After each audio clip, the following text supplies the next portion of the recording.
नमस्कार। स्वागत है आपका आरोही क्लासेस में। आज का जो हमारा टॉपिक है मनोविज्ञान विषय से है। इससे पहले जो हमने वीडियो डाला है उसमें हमने शिक्षा का अर्थ समझाया है डिटेल में अच्छे से। इसमें हम समझेंगे मनोविज्ञान का अर्थ। हम पढ़ रहे हैं शिक्षा मनोविज्ञान के बारे में। मनोविज्ञान विषय बच्चों के लिए किस प्रकार उपयोगी है, इसका विकास कब हुआ, कैसे हुआ। तो आज का जो हमारा टॉपिक है मनोविज्ञान का अर्थ। मनोविज्ञान को हम समझेंगे कि मनोविज्ञान का अर्थ क्या है और मनोविज्ञान को किन किन रूपों में मनोवैज्ञानिकों ने स्वीकार किया और आज के समय में किस रूप को स्वीकार किया जाता है। तो चलिए शुरू करते हैं। आज का टॉपिक मनोविज्ञान का अर्थ।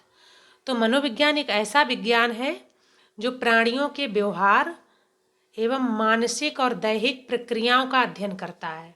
ठीक है, तो मनोविज्ञान क्या है?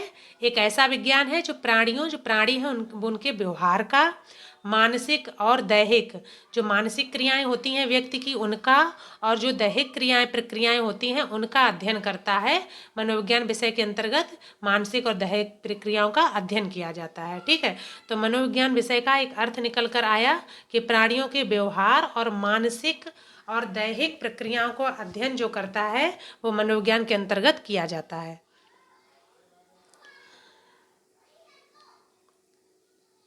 व्यवहार में मानव व्यवहार के साथ साथ पशुओं के व्यवहार को भी सम्मिलित किया गया है। इसमें क्या कहा गया है कि व्यवहार का अध्ययन करता है, तो इसमें व्यवहार में मानव व्यवहार और पशुओं के व्यवहार का भी अध्ययन किया गया है। आपने पढ़ा होगा तो देखा होगा कि जो मनोवैज्ञानिक है उन्होंने विभिन्न पशुओं पर अपने सिद्धांतों को दिया है। विभिन्न पशु, किसी ने बिल्ली पर, थॉर्नडाइक ने अपना प्रयोग किस पर किया था? बिल्ली पर किया था। पॉवलम ने कुत्ते पर किया था। तो ये पशुओं के व्यवहार को भी इसमें सम्मिलित किया गया है। तो मनोविज्ञान में मानव व्यवहार का तो अध्ययन किया ही जाता है, इसके साथ साथ किसके? पशुओं के व्यवहार को भी इसमें सम्मिलित किया गया है। ठीक है, मनोविज्ञान का अर्थ। तो मनोविज्ञान का जो शाब्दिक अर्थ निकलता है वो है मन का विज्ञान। मनोविज्ञान का शाब्दिक अर्थ क्या निकल कर आता है? मन का विज्ञान, यानी मनोविज्ञान यानी मन का विज्ञान। ठीक है, अर्थात मनोविज्ञान अध्ययन की वह शाखा है जो मन का अध्ययन करती है। मनोविज्ञान क्या है? अध्ययन की वह शाखा है जो मन का अध्ययन करती है। तो मनोविज्ञान में का जो अंग्रेजी में नाम आ जाता है, मनोविज्ञान विषय को इंग्लिश में क्या कहते हैं? साइकोलॉजी। क्या कहते हैं? साइकोलॉजी। ठीक है, तो साइकोलॉजी जो है यूनानी भाषा के साइकी और लोगस शब्द से मिलकर बना। किसके? यूनानी भाषा के। ठीक है, तो मनोविज्ञान यानी मन का विज्ञान। जिस विज्ञान के अंतर्गत मन की गतिविधियों का, मन की दशाओं का अध्ययन किया जाता है वो हो गया हमारा मनोविज्ञान। अब मनोविज्ञान को अंग्रेजी में क्या? साइकोलॉजी कहते हैं। और साइकोलॉजी शब्द है वो मिलकर किससे बना है? यूनानी भाषा के साइकी और लोगस। तो साइकी का जो हिंदी में अर्थ निकलता है आत्मा यानी सोल, और अध्ययन या ज्ञान। ठीक है, तो इसका पूरा क्या हो गया? साइकोलॉजी का अर्थ हो गया आत्मा का अध्ययन या आत्मा का ज्ञान। ठीक है, तो मनोविज्ञान का अर्थ निकल कर आ गया आत्मा का अध्ययन या आत्मा का ज्ञान। क्लियर है? तो साइकोलॉजी शब्द किससे बना है? यूनानी भाषा के साइकी और लोगस शब्द से। ठीक है, इसका मतलब क्या? आत्मा और इसका ज्ञान। तो साइकोलॉजी शब्द का शाब्दिक अर्थ निकल कर क्या आ गया? आत्मा का ज्ञान। ठीक है, आत्मा का ज्ञान। साइकोलॉजी शब्द का शाब्दिक अर्थ क्या आ गया निकल कर? आत्मा का ज्ञान। अब आत्मा की जो ज्ञान है, आत्मा के विज्ञान के रूप में मनोविज्ञान। ठीक है, तो देखिए पहले जो मनोवैज्ञानिक हुए इसमें कौन कौन से? जैसे प्लेटो, अरस्तु, डेकार्टे, इन्होंने जो मनोविज्ञान को आत्मा के विज्ञान के रूप में स्वीकार किया।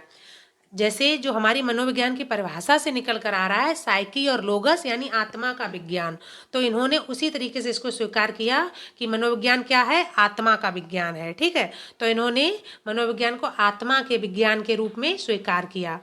अब मनोविज्ञान की जो यह परिभाषा है ये कब प्रचलित रही? मनोविज्ञान की यह परिभाषा 16वीं शताब्दी तक प्रचलित रही, 16वीं शताब्दी तक। ठीक है, तो मनोविज्ञान की यह परिभाषा 16वीं शताब्दी तक प्रचलित रही। ये जो मनोवैज्ञानिक थे आत्मा के अध्ययन करने की विधियों को स्पष्ट करने में असफल रहे। ठीक है, तो ये मनोवैज्ञानिक मानते तो थे कि आत्मा के विज्ञान के रूप में ये स्वीकार कर रहे थे, लेकिन आत्मा के अध्ययन की जो विधियां हैं वो इन्होंने सिद्धांत नहीं दे पाए, इसको स्पष्ट करने में वो असफल रहे, इसलिए इस विज्ञान को आत्मा का विज्ञान स्वीकार नहीं किया गया, सिर्फ 16वीं शताब्दी तक ही प्रचलित रहा। इसके बाद इसको आत्मा का विज्ञान के रूप में स्वीकार नहीं किया गया। ठीक है, फिर आगे देखिए, इसमें आत्मा का विज्ञान किसने माना, यहाँ से आपके क्वेश्चन बन जाएंगे। तो आत्मा का विज्ञान माना है प्लेटो, अरस्तु और डेकार्टे ने। ठीक है, आत्मा का विज्ञान, तो इस मनोविज्ञान का जो आत्मा के विज्ञान के रूप में किसने माना है, प्लेटो, अरस्तु और डेकार्टे ने। यहाँ से आपके क्वेश्चन आ जाते हैं कि मनोविज्ञान को आत्मा के विज्ञान के रूप में किसने माना है। किसने माना, प्लेटो, अरस्तु और डेकार्टे। ठीक है, ये 2-3 मनोवैज्ञानिक के नाम आप याद रखना। चलिए अब आगे बढ़ते हैं। आगे देखिए, फिर इसके बाद आत्मा के विज्ञान के रूप में पहले माना गया, इसके बाद इसको किसके, मन या मस्तिष्क के विज्ञान के रूप में मनोवैज्ञानिकों ने माना। ठीक है, तो मन और मस्तिष्क के विज्ञान के रूप में मनोविज्ञान, ये यहाँ पर मनोविज्ञान आ जाएगा। ठीक है, तो आत्मा के विज्ञान के रूप में मनोविज्ञान की है परिभाषा अस्वीकृत हो जाने के बाद, यानी आत्मा के विज्ञान के रूप में जब वो लोग इसको स्पष्ट नहीं कर पाए, सिद्धांतों को नहीं दे पाए, प्लेटो, अरस्तु और डेकार्टे, तो इसको अमान्य मान लिया गया, अस्वीकृत कर दिया गया। ठीक है, अस्वीकृत जब इसको कर दिया गया तो इसको किसके रूप में माना गया, मन के विज्ञान के रूप में, मन के विज्ञान के रूप में परिभाषित किया गया कि जो मनोविज्ञान है क्या है, मन का विज्ञान है। ठीक है, मन के विज्ञान के रूप में इसको परिभाषित किया गया। इनमें मध्य युग के जो दार्शनिक थे, पोम्पोनोजी का नाम विशेष रूप से उल्लेखनीय है। तो मन का जो विज्ञान है उसमें सबसे ज़्यादा दार्शनिक किसको माना गया है, पोम्पोनोजी जो दार्शनिक थे उनका नाम विशेष रूप से उल्लेखनीय है। इन्होंने मनोविज्ञान को मन के विज्ञान के रूप में परिभाषित किया। मन की प्रकृति को स्पष्ट रूप से निर्धारित करने में असफल रहे। इसके बाद इन्होंने, जब ये मनोवैज्ञानिक थे, ये भी मन की प्रकृति को स्पष्ट नहीं कर पाए। ठीक है, वो लोग भी इसमें असफल रहे, तो ये जो परिभाषा है ये भी अमान्य हो गई। मनोविज्ञान की यह परिभाषा क्या, अमान्य हो गई। तो पहले किसको माना गया, मन के विज्ञान, आत्मा के विज्ञान के रूप में, और उसको वो लोग स्पष्ट नहीं कर पाए, असफल हो गए, सिद्धांत नहीं दे पाए। इसके बाद मन के विज्ञान के रूप में, तो मन के विज्ञान के रूप में किसने माना, पोम्पोनोजी ने, तो ये भी असफल रहे इसको स्पष्ट रूप से देने में परिभाषा, तो ये भी अमान्य हो गई। ठीक है, परिभाषा। इसके बाद मनोविज्ञान को माना गया चेतना के विज्ञान के रूप में मनोविज्ञान। ठीक है, किस रूप में, चेतना के विज्ञान के रूप में मनोविज्ञान। तो 19वीं शताब्दी में मनोवैज्ञानिकों के द्वारा मन या मस्तिष्क के विज्ञान की जगह मनोविज्ञान को चेतना का विज्ञान के रूप में व्यक्त किया गया। कब, 19वीं शताब्दी में, और 16वीं शताब्दी तक आत्मा का विज्ञान के रूप में माना गया। ठीक है, इसके बाद मन के विज्ञान के रूप में, अब आ गया तीसरा चेतना के विज्ञान के रूप में। तो 19वीं शताब्दी में मनोवैज्ञानिकों के द्वारा मन या मस्तिष्क के विज्ञान की जगह क्या कहा गया, चेतना के विज्ञान के रूप में इसको स्वीकार किया गया। ठीक है, अब चेतना के विज्ञान के रूप में इसको स्वीकार करने के लिए कौन कौन से मनोवैज्ञानिक, बायव, विलियम जेम्स, विलियम वुंड और जेम्स सली, तो ये जो मनोवैज्ञानिक थे, बायव, William James, William Wundt, James Sully, तो इन्होंने इसको माना चेतना के विज्ञान के रूप में स्वीकार किया मनोविज्ञान को। ठीक है, तो यहाँ ये आप राइटर अच्छे से याद कर सकते हैं, ये मनोवैज्ञानिक जो है इनको याद कर सकते हैं, क्योंकि यहाँ से क्वेश्चन आपके बन जाते हैं। ठीक है, कि चेतना के विज्ञान के रूप में किसने माना, इनमें से इन 4 ऑप्शन में से किसने माना, तो वहाँ पर इनके नाम दिए जा सकते हैं, पूछा जा सकता है ना। तो आप यहाँ पर अच्छे से याद कर लें कि बायव, विलियम जेम्स, विलियम वुंड और जेम्स सली हैं, इन्होंने मनोविज्ञान को चेतना के विज्ञान के रूप में स्वीकार किया। ठीक है, अब जो हमारा आगे का आ गया व्यवहार के विज्ञान के रूप में मनोविज्ञान। ठीक है, तो सबसे जो लास्ट में माना गया व्यवहार के रूप में, कब, 20वीं शताब्दी में।